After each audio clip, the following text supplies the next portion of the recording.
All right, welcome back. Star Wars Racing Incorporated and Lorex 7. So it's a beautiful Saturday down here. Um, we're blessed. It's been sunny. Actually, it looks like it's starting to get cloudy, but it's been sunny all day. A little hot, but we're gonna get some stuff done here in Lorex 7. We're missing this weekend. There go the F-18s, F-22s, doing their thing. You know how it is. We got Homestead Air Force Base, thank God, nearby. We got any attacks, we got the Air Force right here to take care of that stuff. America, baby. So, anyways, we're back home here because I didn't go to Daytona. Lorex 7, stay home. I made the decision to keep him home and continue preparations for the runoffs. So I missed Daytona. I really like going there. It's where the rotary gets its wings. I tell you, we go there, the rotary just sings. So, but well, it's okay. Gotta make decisions. Gotta save money too. So, anyways, let's do a shop update. Yeah. So the oil cooler, here's the old one. All cleaned up real good. I didn't clean the outside yet, just the inside. I also went through every row and make sure some of the little rows were crushed from little debris. So we got all that out. I mean, the thing is clean, it's flush with air, water, you name it. Also, we've been flushing. I've been just working on flushing everything out. So probably spend another couple of days putting this upside down, so any fluids or anything in there gets flushed out. So this is gonna be the backup. We'll clean it up on the outside, but all the inside here, all this was clean, and also I went through every little vent, make sure it was open. For some of the ones they got a little crush, just smaller crushes, not big deal, but you know, again, just make it look as new as possible. Clean it up real good. You should see what came out of this. We'll clean the outside, make it look real nice. Have this as a backup. So anyways, that's what's going on with that. Then we're getting ready to put the new one in. Here we go. Looking good. Looking real good. So already marked up some of the areas we have to do some holes to make sure we install it. So got all that marked. We'll be doing some of that today. Plug the sensor hole here. You can see the white tape in there. That's automotive one, so make sure that you new guys don't just use the plumbing one. You have to actually get the automotive, because it's oil resistant and a lot of oil goes through here, so you want to make sure you use the right stuff. I learned that from others. So nice little plug here, half-inch metric standard. So the other thing we're doing is, this is my regular mesh here, right, wire mesh that I use for protection of the oil cooler and also for the radiator. But you can see the holes on it. It's a little bit big. This is strong, so this, you know, some big piece comes at it. It will protect, it will do its job. But it's letting in some of the smaller, tiny rocks. So for that, we're gonna address that problem with this. So this is basically from the window department at Home Depot. You can get this. So this is window screen basically.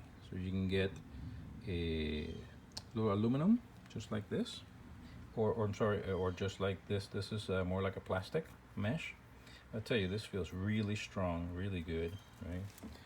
So for $10, this one was a little more, but the aluminum one. So this is pet screen, basically, right? So this is for screen doors and for screen of windows.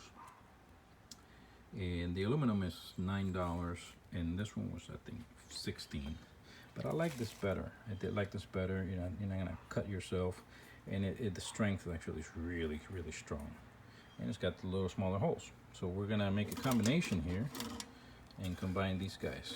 All right, that way we have full protection and reliability. Basically, what we're looking after the equipment and improve reliability with this. So we're gonna wrap this around these guys so that we have double protection against the bigger items and also the smaller items. And this is really easy to cut. I like this better than the little aluminum, to be honest. So, and this could actually be even used almost by itself. It's really strong. But we're gonna use a combination. We're gonna wrap these guys with this. So there we go. Here's a little advice. Well, you know, I haven't proven it yet, but I'm sure it's gonna work. What else? Okay, so runoffs preparation. Cheap part. This is the clutch lace cylinder, and got a couple more. You know, brand new ones. You don't want a small part to ruin your weekend. So got a couple more here. This is $15 part. That you know you need to get it ahead of time. You need to make sure you have it. Because if it breaks there, $15 part can ruin your weekend, because guess what? You can't order it on time to get it there. Got some extra lug nuts.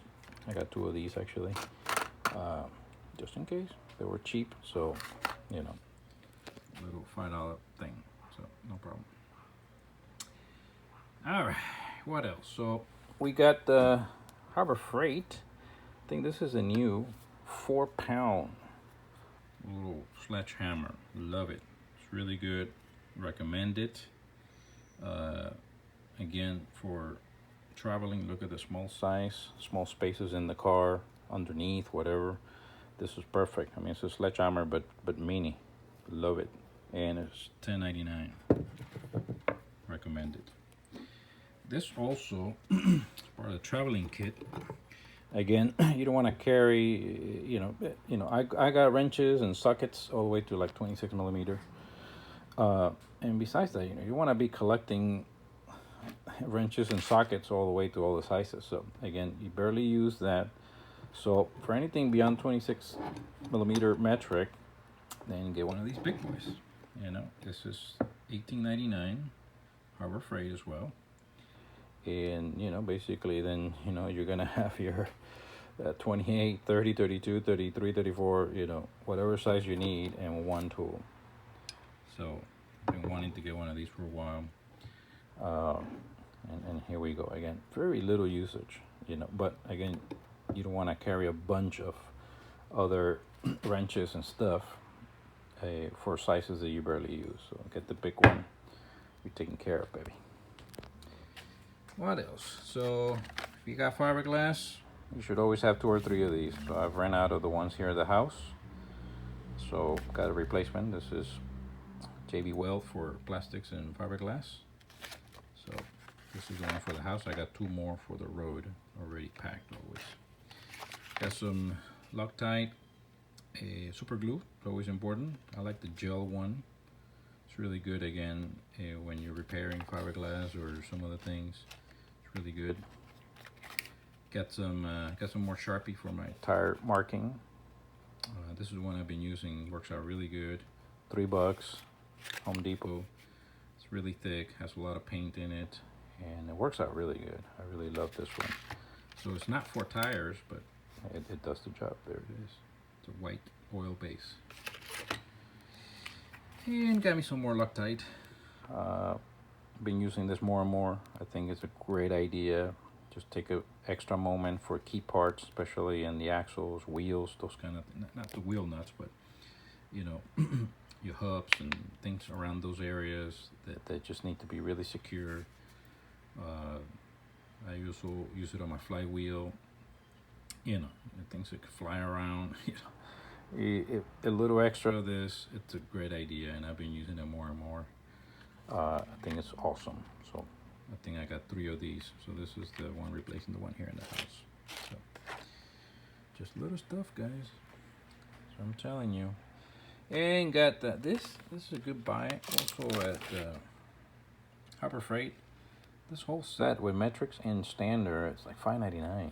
So I got me a new one for the road. We're gonna leave this one I lost a couple of these for the road, so I'm gonna leave this one here home, put this new one for the travel. Yeah, $5.99. I mean, Jesus, that's practically free. So anyways, that's where we are up to here. I have to get busy, really. I'm talking about fixing the duct work down there. The duct. There it is. So we're gonna fix that, put some rivets down there, and put you see the oil lines right there. So we're gonna go ahead and fix this up. I think there'll be some extra metal going down here just to assure it. We'll put the oil cooler back on, and we'll put some fluids and fire right up. We're already done here. I already ran the oil line here to the external filter. There it is, going into the oil cooler, and here's the return line going to the back of the engine here. These things were cleaned up inside and out. They're looking like new. Ready to go. So we're ready to go here. Start putting things back on and rock and roll. So that's what's going on here. I hate not to be racing this weekend, but oh, here's a couple of things I bought. So again, in preparation for the runoffs, you want to get things that are maybe sometimes hard to find. Got some couple new belts, dry belts. So in preparation for the runoffs, we're gonna put new brake pads, new brake rotors, and this is a little item, right? This is $9. No, I'm sorry, these are, I think they're like $6 for the nice new ones. But you know, it's a little item. If you haven't replaced it, then I always say do it, right? Again, you don't want to be breaking down at the runoff. So got a couple more. We're gonna replace these actually before we go to our next test day. Make sure we're good to go. Also, I'm fixing this caliper bracket because the one I have just keeps having issues. So we're gonna rethread this guy here. That was the only problem I had. But back in the day, I didn't know how to rethread things, but now I do. So I think it was one of these guys that just needed to be rethreaded. So cleaned it up already. We're gonna rethread that, and we have to rethread the pin as well. Also got new pins, I'm sorry. So I'm gonna rethread the one for backup, and we got some new ones. Got two of those, as you can see there. And we're gonna rethread that guy. So I think we're gonna be really solid now in that rear left. And there goes the F-22s. All right, so that's it, people. I need to get to work. Let's get this thing done. There's the bike baiter. That's how we call that one. And so yeah, good luck to the guys at Daytona. Sorry I couldn't go, but you know, gotta get run-ups going here. Hopefully we'll make it to Palm Beach in a few weeks. So that's hopefully the plan. Anyways, that's what's going on here at the Chapo. Star Wars Racing Incorporated.